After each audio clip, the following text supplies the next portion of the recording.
அவர் உதயநிதி அறிவுல என்ன பண்றாரு, உள்ள செய்ய வேண்டிய வேலையை வெளியே செய்யறாரு. ஏன்னா அந்த ஒரு ஸ்டைல் ஒன்று காட்டினாரு பேரு இஞ்சிச்சு அவங்க கதை வேற உண்மையில ரெண்டா நின்னுனால இன்னும் நிறைய பேச்சை கண்டுபிடிச்சிக்கலாம். விஜய் சார் பேசுத நிறைய அவரே சொன்னாரு, ஆள் இல்லாத இடத்துல பேச விடாது. ஆனா இருந்தா நல்லா இருந்துருக்கும். ஏன் இப்போ வைகோ கட்சி வந்து போய் ஒரு திமுக இணைஞ்சாரு, அவர் துரோகிநாத குதிரை பேரம் பேசுறாங்க, அந்த பேரம் பேசுறாங்க.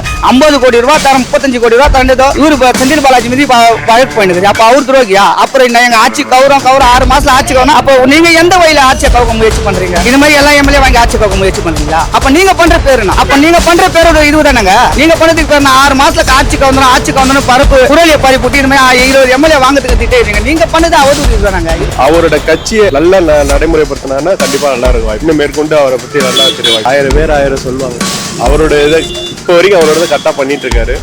இன்னும் கரெக்டா பண்ணுவார். அவ்வளவுதான். என் குடும்பத்தை நான் தான் பாத்துக்கணும். அதை நான் நீங்க என் குடும்பத்தை பத்தி பேசக்கூடாது. அந்த மாதிரி அவர் குடும்பம் அது. அவர் சேர்க்கறது சேர்க்காது, அவர் பொண்டாட்டி அவங்க கூட பேச நாளைக்கு ஒண்ணு சேரலாம். அது அவங்களுடைய குடும்பம் வந்துச்சு. அதை நம்ம சொல்லக்கூடாது. அது யாரா இருந்தாலும் அது உதயநிதி ஸ்டாலின் மட்டும் இல்லை, நான் கூட நீங்க கூட யாருமே அதை பேசுறது தான் உண்மை.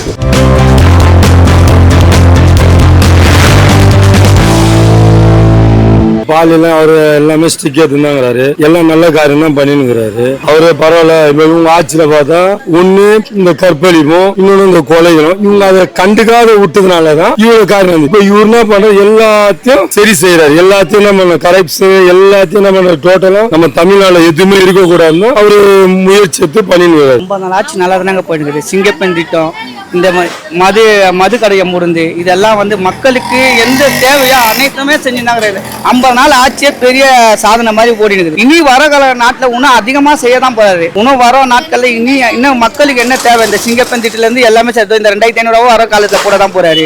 தங்க மொத்தமா போட்டாங்க. ஒவ்வொரு திட்டமா செயல்படுத்தினாங்க. இன்னும் மக்களுக்கு என்ன செய்ய நீங்க எதிர்பார்க்கறீங்க? அவங்க கேட்பாங்க ப்ரோ. ஏன்னா அவங்களுக்கு என்ன ஆகுது, வெள்ளாரிகளை எல்லாம் காலி பண்ணி வச்சிட்டாங்க. கஜானா இப்போ ஒரு அரசாங்கத்தை நம்ம உட்காந்தாதான் ஒரு அந்த இதுல உட்காந்தாதான் நம்மளுக்கு தெரியும். இப்போ நம்ம கூட ஒரு கடன் ஒன்று இருந்தா அதுல போய் உட்காந்துதான் தெரியும் நம்மளுக்கு வரவு செலவுனாரு. இப்போ அதுல போய் உட்காந்து பார்த்தோம்னா அதை பத்தி நாங்க தெரிஞ்சுக்க முடியும். கஜானா காலியாகனா வெள்ளாரிக்கு அறிக்கை பண்ணி நான் இல்ல இனி இதை சேர்த்து தான் நாங்க என்ன பண்ண முடியும்னு அவர் தான் ஓப்பனா உங்ககிட்ட 6 மாசம் எனக்கு டைம் கொடுங்க, நான் சொன்னதெல்லாம் செய்யறேன்றாரு. இதுக்கு மேல ஒரு மனுஷன் எப்படி கேட்க முடியும்? எதுக்காக இதுக்கு மேல எப்படி ஒருத்தர் வெளிப்படுத்த முடியும் ஒரு விஷயத்தை? நார்மலா அப்படியே தான் போயிட்டு இருக்கு. இன்னும் இன்க்ரீஸ் ஆன மாதிரியும் தெரியல, இன்னும் டவுன் ஆன மாதிரியும் தெரியும். அது அவங்கவுங்க விருப்பத்தை பொறுத்து அவங்க இணைஞ்சாங்க. அதை நம்ம ஒன்றும் சொல்ல முடியாது. அவங்க சேர்க்கிறவங்களுடைய கடமை, இவங்க இஷ்டத்துக்கு இவங்க போறாங்க. அதை நம்ம என்ன சொல்ல முடியும்? அது நல்லவங்களா பார்த்து சேர்த்தா ஓகே தான். அதே அவங்க கெட்டவங்களை பார்த்து சேர்த்தா அவருக்கு தான் பேர் கெட்ட பேர். அது அவங்க குடும்பத்துடைய பிரச்சனை. அது இவர் கேட்கறது தப்பு. என் குடும்பத்தை நான் தான் பாத்துக்கணும். அதை நான் நீங்க என் குடும்பத்தை பத்தி பேசக்கூடாது.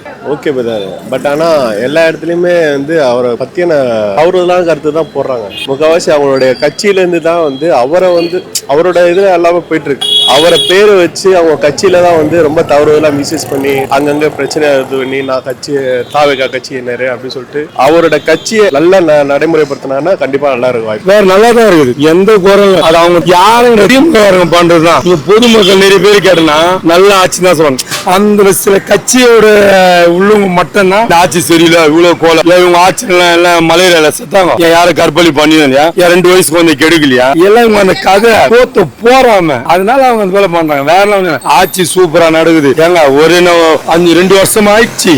50 நாள் தான் ஆகுது. 50 நாள் எவ்வளவு பேர் அழுறாங்க, 50 நாள் எவ்வளவு பேர் பயப்படுறாங்க. ஐயோ லஞ்சம், ஐயோ வானப்பா சஸ்பெண்ட் பண்ணிடுவாங்க. இந்த போல இவங்க ஆட்சியில இருந்துதா? ஆர் ராசாவே நாதாரி ஆட்சின்னு சொல்றாரு. ஆர் ராசா கனிமொழி பின்னாடி பூந்து நான் ஆட்சி நடத்துறேங்க. கனிமொழி கேட்டாங்க ராசாவுக்கு சீட்டு கொடுங்க. அவர் கனிமொழியால தான் அவங்களே நாதாரி. இது ஒரு விஷயம். அவரு போய் எங்க தலைவரை பேசுங்க, அவருக்கு நாங்க தகுதி அதை தகுதி உள்ளவங்க பேசிட்டாங்க. அந்த கட்சியில யார் தகுதியோ அதே பேசணும். இவருக்கெல்லாம் என்ன தகுதி? கனிமொழி பின்னாடி பூந்து அவர் எத்தினாதுன்னு தெரியாது, அவருக்கே இது இல்ல. அவர் போய் பேசினாதான் நியாயமா இருக்குமா? ஆமாங்க, மக்களுக்கு யார் நல்லது செய்யறாங்களோ அவங்கள தானே அவங்க கூட கூட்டணி சேரும். மக்களுக்கு எங்க தலைவர் நல்லது செய்யறாரு அவங்களே புரிஞ்சு. இன்னைக்கு திமுக கூட்டணியில எங்க மேல அவதூறு பரப்புவாங்க. நாங்க வெளியே போயிருந்தா இது மாதிரி எங்க மேல நாங்க பணம் வாங்கிட்டோம் அதை வாங்கிட்டோம் பண்ணாங்க. அதனால எங்களால வெளியே வர முடியாது. எங்களையும் எங்க சின்னத்துல போட்டியிட விடல, அவங்க உதயசூரில் போட்டியிடணும். அப்ப அவங்க எவ்வளவு பெரிய ஒரு இதுவா இருப்பாங்க. ஒரு கட்சியை மொடுக்குறாங்க, தான் கட்சியில இருக்கிற சின்னத்தையும் மொடிக்க அவன் சின்னத்துல போட்டியிட விடுறாங்கன்னா அப்புறம் எப்படி அந்த கஷ்டம் நம்ம இருக்க முடியும்? நம்மளுக்குன்னு ஒரு சுய உரிமை இருக்கு, நம்மளுக்குன்னு ஒரு சுய கௌரவம். அது இல்லைன்னா அப்புறம் எப்படி அந்த ஆட்சியை நீடிக்க முடியும்? அந்த மாதிரி அவர் குடும்பம் அது. அவர் சேர்க்கறது சேர்க்காது, அவர் பொண்டாட்டி அவங்க கூட பேச நாளைக்கு ஒண்ணு சேரலாம். அது அவங்களுடைய குடும்பம் அதை நம்ம சொல்லக்கூடாது. அது யாரா இருந்தாலும் அது உதயநிதி ஸ்டாலின் மட்டும் இல்லை, நான் கூட நீங்க கூட யாருமே அதை பேசக்கூடாது. உண்மை. 6 மாசத்துல ஆட்சி கலையும் கன்ஃபார்மா அப்படின்ற ஸ்டாலின் அப்படிலாம் ஒன்றும் கலையிற சூழ்நிலை கிடையாது. அப்படி கலைக்கிறதுல உடனே ஒன்றும் கவர்னர் ஆட்சியை கொண்டாந்துட முடியாது. அதுக்கு நிறைய காரணங்கள் வேணும். ஒரு பீரியட்ல எம்ஜிஆர் பீரியட்ல கலைஞர் பீரியட்லாம் கலைச்சாங்க. அதுக்கு அவங்க தப்பு பண்ணாங்க, கலைச்சாங்க, மறுபடியும் ரீ எலெக்ஷன் வச்சாங்க, அவங்க தான் வந்தாங்க. யார் எவ்வளவு சம்பாதிச்சாலும் பரவாயில்ல, கண்டுக்காத இருப்பாங்க. எதனா செய்யணும் நம்ம கண்டுக்க கூடாது, அந்த பேர்ல இருப்பாங்க. ஆட்சி சூப்பரா இருக்குது, எந்த ஒரு குறையும் இல்ல, நல்லா அது யாரு அது அவர் நல்லூர் அம்மதோ ஆர் ராசா சொல்ற அவரு முதல் நல்லூரா, அவர்லாம் இதெல்லாம் பேச தவிர நல்ல ஆட்சி இருக்குது. இல்ல தலைவர் போயிட்டு யாரு கேட்டனா போயிட்டு ஏதாவது வாங்கினு பரவாயில்ல நீ இதெல்லாம் நீங்க பண்ணுங்க நாங்க கண்டுக்காதுமா, அதெல்லாம் அவர்லாம் பேசக்கூடாது. திமுக யாருன்னா ஒருத்தர் தகுதி உள்ளவங்க பேசணும், அவங்களுக்கு யாருமே தகுதி இல்ல. அவர் பேசலாமா? தகுதி உள்ள அவங்க அந்த சொல்றேன் போறாம என்னடா இந்த பேர ஜெயிச்சுட்டா இருந்த மனுஷன், இன்னொன்னு அங்க இருக்கிறவங்க இங்க வந்துட்டாங்க போறாம, வேற எல்லாம் ஒண்ணு இல்லைங்க. இவங்க எல்லாம் இருந்தாங்கன்னா கண்டுக்க மாட்டாங்க, இவர் எல்லாத்தையும் கண்டுக்கிறாரு. இப்ப பயப்படுறாங்க, இன்னும் ஒரு வருஷம் 2 வருஷம் ஆயிடுச்சுன்னா சூப்பர் ஆயிடும் ஆச்சு. மேலாம் ஒண்ணு இல்லை, ஆர் ராசனா அவர்லாம் பெரிய ஆளே கிடையாது, அதெல்லாம் ஒரு டெமி பீஸ். இப்போ அதே சட்டசபையில தான் கேமரா இருக்குது, நீ அங்க பேச வேண்டியதானே. இப்போ சட்டசபையில வந்து கேமரா எதுவுமே இல்லப்பா, நீங்க உங்க ஆட்சியிலும் அண்ணாத்திங்க ஆட்சியிலும் அப்படியே இங்க நடந்து அதுக்கப்புறம் அவங்க ஏதோ செல்லுலயோ வீடியோ வெளியே விடுவோம். இன்னைக்கு தான் சட்டசபை உள்ள கேமரா இருக்குது, அங்க என்ன பேசுறது எங்க அப்படி பார்த்தா பன்னீர்செல்வம் அந்த ஏடிஎம்ல இருந்து அவர் துரோகியா? ஏன் இப்போ வைகோ கட்சி வந்து போய் ஒரு திமுக இணைஞ்சாரு, அவர் துரோகியா? துரோகினா குதிரை பேரம் பேசுறாங்க, அந்த பேரம் பேசுறாங்க. 50 கோடி ரூபாய் தரம் 35 கோடி ரூபாய் தரண்டதோ இவரு செந்தில் பாலாஜி மீது வழக்கு போயிருக்கு. அப்ப அவர் துரோகியா? அப்புறம் எங்க ஆட்சி கவுரம் 6 மாசம் ஆட்சி கவனம். அப்போ நீங்க எந்த வழியில ஆட்சியை கவுக்க முயற்சி பண்றீங்க? இந்த மாதிரி எல்லா எம்எல்ஏ வாங்கி ஆட்சி கவுக்க முயற்சி பண்றீங்களா? அப்ப நீங்க பண்ற பேருனா அப்ப நீங்க பண்ற பேரு இதுதானங்க. நீங்க பண்ணதுக்கு பேரு 6 மாசத்துக்கு ஆட்சி கவனம் பரப்பு குரலிய பறிப்புட்டி இந்த மாதிரி 20 எம்எல்ஏ வாங்கறதுக்கு திட்டீங்க. நீங்க பண்ணது அவதூறு இதுதானங்க. இதெல்லாம் ஆமாங்க. இப்ப அவர் தானே இப்போ ஒரு கட்சி தலைவர் தானே ஒரு விஷயத்த முடிவெடுத்து சொல்றாரு, அதை செயல்படுத்துக்கணும். அப்ப செயல் வீரங்க அதை செயல் தானே பார்த்தவங்க. அப்ப 20 எம்எல்ஏ இல்ல விஜய் டெபாசிட் உங்களுக்கு எழுப்பாரு, அப்ப ஆட்சி கவத்தனை செய்யும். அப்ப அவங்க நினைக்கிறது நடக்கத்தானே செய்யும். இன்னும் மேற்கொண்டு அவரை பத்தி நல்லா தெரியும், 1000 பேர் 1000 சொல்லுவாங்க. அவரோட இதை இப்போ வரைக்கும் அவரோட கரெக்டா பண்ணிட்டு இருக்காரு, இன்னும் கரெக்டா பண்ணுவாரு, அவ்வளவுதான். இப்ப நம்ம யாருமே எதிர்பார்க்கல விஜய் இவ்வளவு இதுல வந்து சிஎம்ஆவை யாரும் எதிர்பார்க்கல. அவர் ஆயிருக்காருன்னா அவரோட விடாமுயற்சி. இன்னொன்னு என்னன்னா மக்கள் வந்து தெரிஞ்சிருச்சு அவங்களுக்கே இவ்வளவு நாள் எதுவுமே நடக்கல, புதுசா ஒரு ஆட்சி அமைதான் நல்லதா நடக்கும்னு சொல்லிட்டு எதிர்பார்த்து போட்டிருக்காங்க. கண்டிப்பா நல்லது நடக்கும். என்ன செயல்படுது எல்லாமே அங்கே பேசுறாங்களே, நீ எதுக்கு வெளியே ஓடன? உங்க ஆளு யாரா உட்கார வைக்க உன்னால முடியுதா? அவங்க பக்கத்துல சொல்றாரு இப்ப அவங்க ஆளுங்க அமைதிப்படுத்த யாருன்னா அதை ஒருத்தன் கீழ் பண்ணானா, நீ எதிர்கட்சியாகிற உன் தலைவன் உன் கீழ் பண்ணானா, இங்க பாருங்க எல்லாமே கீழ் பண்றாங்க. இன்னும் தெளிவா பேசுறாங்க, சின்ன பசங்க தெளிவா பேசுறாங்க. உங்களால பேச முடியல, ஏன்னா நீங்க கொள்ள வச்சீங்க, அதனால உங்களால பேச முடியாது. அவங்க யாரும் ஏந்து போனாங்களா? இது எப்ப பார்த்தாலும் ஏந்து ஓடிடுறீங்க, ஏன் உங்களுக்கு இந்த வேலை? இன்னும் தெரியுமா அங்க நீங்களே சொல்ல முடியாது, அங்க கேமரா இருக்குதா இல்லையா? சட்டசபை நானும் செல்ல பாக்குறேன். ஒரு இல்லாத கட்டுக்கிட்ட போயிட்டு 10 ரூபாய் 100 ரூபாய் 1000 ரூபாய் தரனா அது பெரிய விஷயம். 1000 ரூபாய் லட்ச ரூபாய் அது பெரிய. 50 கோடி ரூபாய் என்னங்க வளாட்டா? அவன் தலைமுறையா உட்காந்து சாப்பிடுறான். அந்த 50 கோடி ரூபாய் அவன் எங்க வேணா போயிடலாம். அந்த 50 கோடி ரூபாய் தரனா ஆசை பார்த்துனா யாருங்க வரமாட்டா? ஒரு சாதாரண சாமானிய மக்கள் இருந்தாங்க அரசியலுக்கு போனா, அந்த அரசியல சாமானிய மக்களுக்கு 50 கோடி ஒரு மிகப்பெரிய தொகை. நாங்க என்ன சொல்றது, 2 தலைமுறை உட்காந்து சாப்பிட்டோட ஆடம்பரமா வச்சா கூட அது ஐயாது. அப்ப அந்த ஆசை வார்த்தை காட்டுறாங்க, அப்படியே பண்ணிடனா அடிதடி காட்டுறாங்க, அப்படின்னு மிரட்டுறாங்க. எவ்வளவு பிரச்சனை இருக்குங்க இன்னைக்கு இருக்கிற எல்லா சூழ்நிலையும் வந்து திமுக எல்லா இடத்துலயும் செல்வாக்கு இருக்கதானங்க செய்யுது. இதுவே அது ஆளுங்கட்சி கூட இல்ல, எதிர்கட்சி தான். அந்த எதிர்கட்சிக்கு இன்னைக்கும் எல்லாரும் பயப்படுறாங்க. அதனால எல்லாம் இயல்பா நடக்குது, அவங்களுக்கு சாதகமா நடக்குது. எல்லாருமே பாக்குறாங்க, ஏந்து போற அவங்க போனலப்பா இருப்பா ஏதாவது இங்கே பேச, நீ இங்க பேசினாலும் சட்டசபையில பேசினாலும் ஜனங்க பாக்கும்.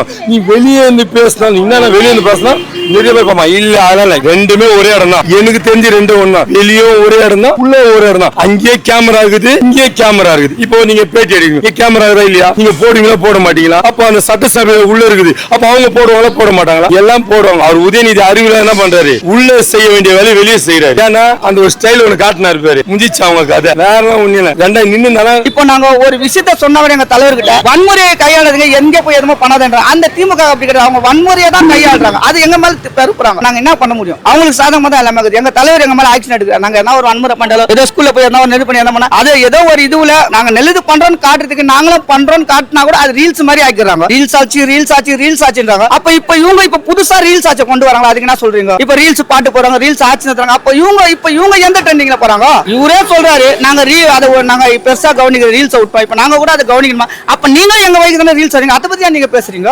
உதயநிதி ஸ்டாலின் சொல்றாரு, இன்னும் நிறைய பேச்சை கண்டுபிடிச்சிருக்கலாம். விஜய் சார் பேசுத நிறைய அவரே சொன்னாரு, ஆள் இல்லாத இடத்துல பேசக்கூடாது. ஆனா இருந்தா இன்னும் நல்லா வந்திருக்கும். அவங்களுக்கு பேச தெரியும். ஏன்னா தலைவர் ஆல்ரெடி உங்க கொள்ள வச்ச விதியை சொன்னாரு பாரு, அதுலயே அவங்களுக்கு நாட்டம் முடிச்சு விட்டா இன்னும் அதிகமா பேசுவாரு. ஆனா மரியாதை தெரியாது. வேற ஒண்ணு இல்ல, 75 வருஷம் கட்சின்றீங்க, ஏன் நேத்து வந்த கட்சி 2 வருஷம் வந்த கட்சி உங்களுக்கு அடிப்படை விஷயமே தெரியலையே, ஒரு கீழ்படி நாகரிகமே தெரியல, ஏன் ஏந்து போற தெரியல. அவங்க என்னன்னா ஒரு தலைவனுக்கு முதல் கீழ்படியில அவர் இப்ப தலைவர் என்ன பண்ணிட்டாரு, கீழ்படியா அவங்களோட போயினே இருக்கிறாரு. அதனால வெளியே போய் பேசினா ஜனங்க பாப்பாங்க. ரீல்ஸ் ஆட்சியில வந்தா ரீல்ஸ் ஆச்சுன்னா அப்ப நீங்க உங்ககிட்ட இல்லாத சிறைத்துறையா, உங்ககிட்ட இல்ல விளம்பரம், உங்ககிட்ட இல்லாத பணமா காசா உங்ககிட்ட இன்னும் இல்லாம விஜய் கிட்ட இருந்தது. நாங்க எல்லாருமே சாமானிய மக்கள், அன்னைக்கு வியாபாரம் பண்ணவங்க தான் நாங்களே வந்து இந்த அளவுக்கு அதை எடுத்துக்கொண்டு கடந்து போகும்போது உங்ககிட்ட பணத்துக்கு பணம், அதிகாரத்துக்கு அதிகாரம் எல்லாமே உங்ககிட்ட இருந்து நீங்க ஏன் அது கை உங்களுக்கு நீங்க எந்த இடத்துல கோட்டை விட்டீங்க? அப்ப அது உங்க தவிர எங்க தவிர ரீல்ஸ் ஆச்சு இல்லங்க. விஜய் முகத்துக்கு மட்டும் தான் இந்த அரசாங்கமே. யாரும் இந்த ரீல்ஸ் அந்த முகம் தாங்க இங்கோட சிஎம், எங்களோட சிஎம் விஜய் தான். எங்களோட கட்சி இந்த தொகுதியில எந்த எம்எல்ஏ, அந்த தொகுதியில எந்த எம்எல்ஏ கிடையாது. 108 தொகுதியிலே எங்க விஜய் தான் சிஎம், எம்எல்ஏ சிஎம் அவர் தான். எல்லாம் பாப்பாங்க. அதெல்லாம் ஒண்ணு இல்ல, அவங்க முன்கூட்டியே சொன்னமே உள்ளவன் கேமரா ஆகுது வெளியவன் கேமரா ஆகுது தெரியல. ஏன்னா புதுசுல தலைவர் யாரை பேசினாரு, அவங்க அப்பா தாத்தா அந்த வார்த்தையை பிடிச்சுதான் பேசுறாரு. அங்கே வேற எந்த வார்த்தையும் இல்ல, அவங்க என்ன பேசினாலும் அதான் பேசுறாரு. அவருக்கு தெரியல. வேற எல்லாம் ஒண்ணும் கிடையாது. உதயநிதி தெரியல. அண்ணா திமுக வந்து அவங்களுக்கே இப்ப தெரியுது என்னன்னு, இந்த ஆட்சி கரெக்டா போயினுக்குது, நம்ம இந்த சைடு நம்ம போனோமா நம்மளுக்கு அசிங்கம் உண்டாகும். ஏன்னா பாக்குறாங்கல்ல, அவங்க செய்த பாக்குறாங்க, அவங்களோட கூட இருக்கணுங்க, செயல்படுறவங்கள பாக்குறாங்க. அதனால அவர் கூட இருக்கிறாங்க. இங்க அண்ணா திமுக இனி அவள் அண்ணா திமுக போயிடுச்சு. நாங்களாம் அண்ணா திமுக தான், அண்ணா திமுகன்றதே இல்ல. அப்படியே கலைக்கப்பட்டாலும் மறுபடியும் இதை விட வேள்வியா தான் வருவாரு, அதிகம் தான் வரும். ஒரு மனிதனை வந்து என்ன அவங்கள தாக்குறீங்க அப்படின்னாக்கா, எதுக்கு நல்லா இருக்கிறவரை தாக்கணும்னு மக்கள் மனசுல வரும் இல்லையா? அவர் நல்ல மனுஷன், அவரை எதுக்கு அடிக்கணும்? அப்ப எனக்கு தானே அனுதாபம் வரும் உங்களுக்கு அப்படின்ற மாதிரிதான். ஒரு வந்து அரசியல்ல பேசுறதெல்லாம் கரெக்ட், ஆனா தப்பா பேசுறது தான் தப்பு. அது அவர் தப்பா பேசுற தப்பு. பேசலாம் தப்பு, உங்களை பத்தி நான் எதை வேணாலும் சொல்லலாம். வாங்க உட்காருங்க, நீங்க கொடுக்க மாட்டேன் உங்களுக்கு டீ நான் வாங்கி தர மாட்டேங்கன்னு சொன்னா வா போ அப்படின்னு பேசுற அநாகரிகம் இல்லையா? அதுதான் அவர் பேசுற. அவங்களுக்கு வெறுப்புணர்ச்சியில இருக்காங்க. அந்த அண்ணா திமுக அண்ணா திமுக ஆயிடும். இன்னும் கொஞ்ச நாள் போனா அண்ணா திமுக இருக்காது. இவங்க 2 பேரும் கூட்டணி சேர்ந்துருவாங்க. ஏன்னா இல்ல இனி அண்ணா திமுக போயிடுச்சு, விஜய் சேர்த்துக்குதா. அவர் மாநாடுல என்ன சொன்னாரு, வந்தா என்ன பண்ணுவேன், எல்லாத்திலும் பங்கு தருவேன்ட்டாரு. யாருங்க கொடுப்பாங்க, ஆட்சியில அதிகாரத்துல பங்கு தருவேன்னு சொல்லிட்டாரு. ஓகேடா, அதுல ஒன்னும் தப்பெல்லாம் இல்லைங்க. இப்போ பன்னீர்செல்வம் இவங்க சேர்த்தாங்களா இல்லையா? அப்ப யாரும் கேள்வி கேட்டாங்களா? பன்னீர்செல்வம் போனார்ல அந்த இடத்துக்கு, ஐயோ நீங்க வந்து அண்ணா திமுக ஆச்சா, நீங்க வரக்கூடாது, வந்தா சேர்க்கலாம், நம்ம தான் போக கூடாது, வரவங்களும் ஆதரிக்கணும். ஒருத்தங்க வந்தா நம்ம கொடுக்கணுமா கொடுக்க கூடாதா, நம்ம தான் போக கூடாது. ஆனா நம்ம தேடி வரவங்களுக்கு கண்டிப்பா அதை செய்யணும்.